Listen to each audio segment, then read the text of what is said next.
Hello दोस्तों। तो आप सभी का मेरे यूट्यूब चैनल आयुर्ज्ञान वेद में बहुत बहुत स्वागत है। तो आज हम डीजी के नेक्स्ट प्लान के बारे में पढ़ने जा रहे हैं जिसका नाम है बिल्व। बिल्व मतलब बेल। और लोग इस नाम को बहुत अच्छे तरीके से जानते हैं और लोग इसे कई तरीक़ों से यूज़ करते हैं। जैसे कुछ लोग धार्मिक रीज़न में उसे पूजा पाठ करने में, और कुछ लोग इसका गर्मियों में तो भाई इसका जो जूस बनता है ना, क्या बताएं, बहुत ही टेस्टी, बहुत ही लाजवाब, इसके बिना काम नहीं चलता है। तो आज हम इसी के बारे में पढ़ने जा रहे हैं। तो देरी न करते हुए आज का लेक्चर स्टार्ट करते हैं हम। तो प्लांट है बिल्व। बिल्व जिसे बेल कहते हैं। इसका बोटेनिकल नेम एजल मार्मिलोस है। फैमिली जो है इसकी रुटेसिया जंबीर कुल में रखा गया है। निरुक्ति की बात करें तो बिल्व पुरुष भेदम वाति गमयति इति संग्रहत्वात्। मतलब बिल्व जो होता है ना, वो संग्राही होता है, बट उसके साथ साथ पुरुष का भी भेदन करता है। इसीलिए लोग इसको गर्मियों में बहुत ज़्यादा यूज़फुल करते हैं, बहुत ज़्यादा उपयोग करते हैं। अब हम इसकी बात करते हैं पर्याय की। तो पर्याय में हमेशा डिफरेंट डिफरेंट तरीके से इसके पर्याय हैं, इसे याद रखना बहुत ज़रूरी है। तो पहला है इसके शैलूस। मतलब ये हिली रीजन में पाया जाता है, इसलिए इसका पर्याय का नाम शैलूस पड़ा है। फिर अब हम बात करते हैं बेस्ड ऑन मार्फोलॉजी, कंटकी होता है। क्योंकि आप जब इसके पेड़ देखेंगे ना, तो जो इसकी शाखाएं निकली होती है तो उसमें कांटे निकले हुए होते हैं। तो नेक्स्ट है इसके बेस्ड ऑन पत्र, इसके जो लीव्स होती हैं उसके बेसिस पे इसकी कौन कौन से पर्याय हैं। तो पहले सबसे इम्पोर्टेंट है ये त्रिपत्र।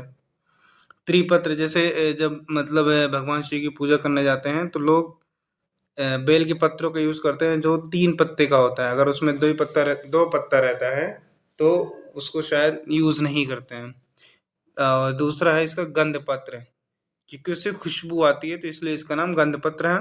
फिर हम बात करते हैं बेस्ड ऑन फ्रूट, इसके जो फल होता है उसके बेसिस पे इसका जो पर्याय है उसकी बात करते हैं। पहला है महाकपित, मतलब कपित के समान होता है। महाफल, क्योंकि इसका फल बड़ा होता है इसीलिए इसका नाम महाफल है। सदाफल, तो आप इसके अगर पेड़ को देखेंगे ना, वृक्ष को, तो इस पे हमेशा फल लगे ही मिलेंगे, चाहे वो सीजनल हो चाहे कुछ भी हो, हमेशा आपको मिलेंगे। श्रीफल, क्योंकि ये एरोमेटिक इन नेचर होता है इसलिए इसका नाम श्रीफल है। फिर हम बात करते हैं बेस्ड ऑन एक्शन, तो ये हृदगंध है, ये प्लेजेंट एरोमा होता है। अब हम नेक्स्ट बात करते हैं बेस्ड ऑन मॉर्फोलॉजी एक्शन के ऊपर इसके कौन कौन से हैं। तो पहला है मालूर, मतलब मल दोष में यूज होता है।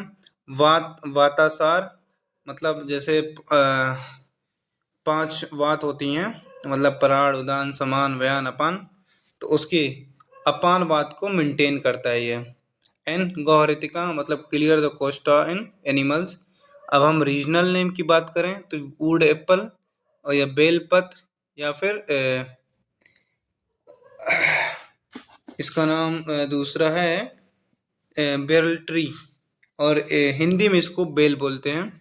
फिर अब हम बात करते हैं गढ़ वर्गीकरण की। तो आचार्य चरक ने इसे शोथर महाकषाय, अशोग्र और आस्थापन उपग, अनुवासन उपग। फिर हम बात करते हैं सुश्रुत के अनुसार वरुण आदि, अम्बस्ट आदि एंड बृहत पंचमूल। अब हम बात करें भाव प्रकाश निघंटु के अनुसार, तो ये गुड़चादी वर्ग में रखा गया है। अब हम बात करते हैं इसकी उत्पत्ति स्थान, क्योंकि ये समस्त भारत में पाया जाता है। अब इसका वनस्पतिक स्वरूप देखा जाए तो मध्यम आकार का वृक्ष लगभग 50 फीट तक ऊंचा होता है।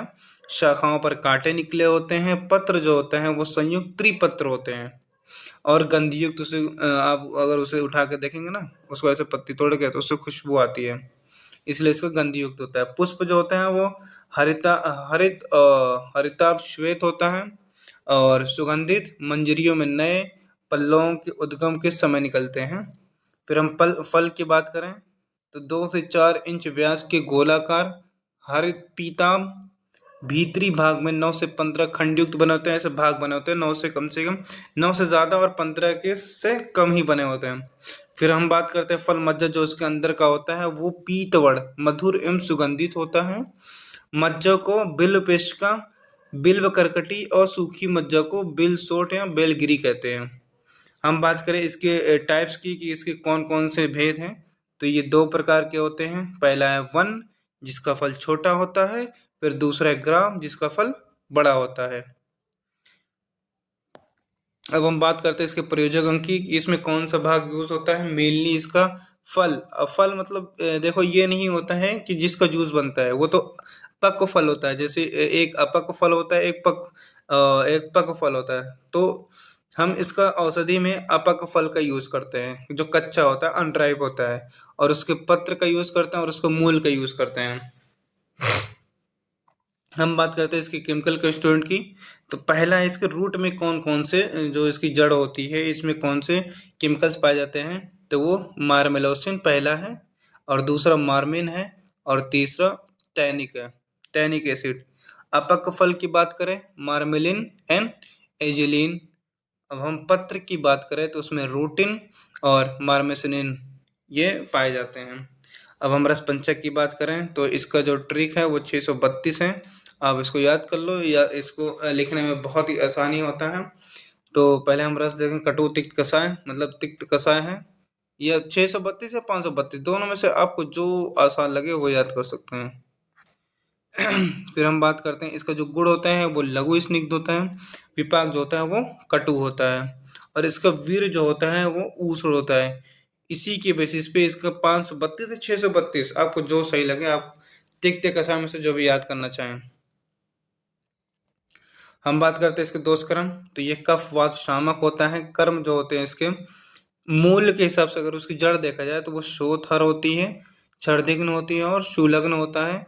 अपक्व फल, यहाँ देखो अपक्व फल दिया है, तो हमेशा याद रखना है अपक्व फल जो होता है वो दीपन भी करता है, पाचन भी करता है, संग्राही और हृदय में विलाप कर होता है। पत्र की बात करें तो संग्राही, परमेहरण और शोथर होता है। अब हम इसके रोगनता या इंडिकेशन की बात करें तो वो शोथ में, शूल दर्द में, छर्दी में, परमेह में, अतिसार, अग्निमन, अरुचि, अर्श, अर्श मतलब पाइल्स होती है। अब हम इसके आमेय प्रयोग की बात करते हैं। तो वैसे तो 5 है। तो पहला है रक्त अतिसार। तो इसमें जो बाल बिल मतलब होता है ना, जो अपक्व फल होता है,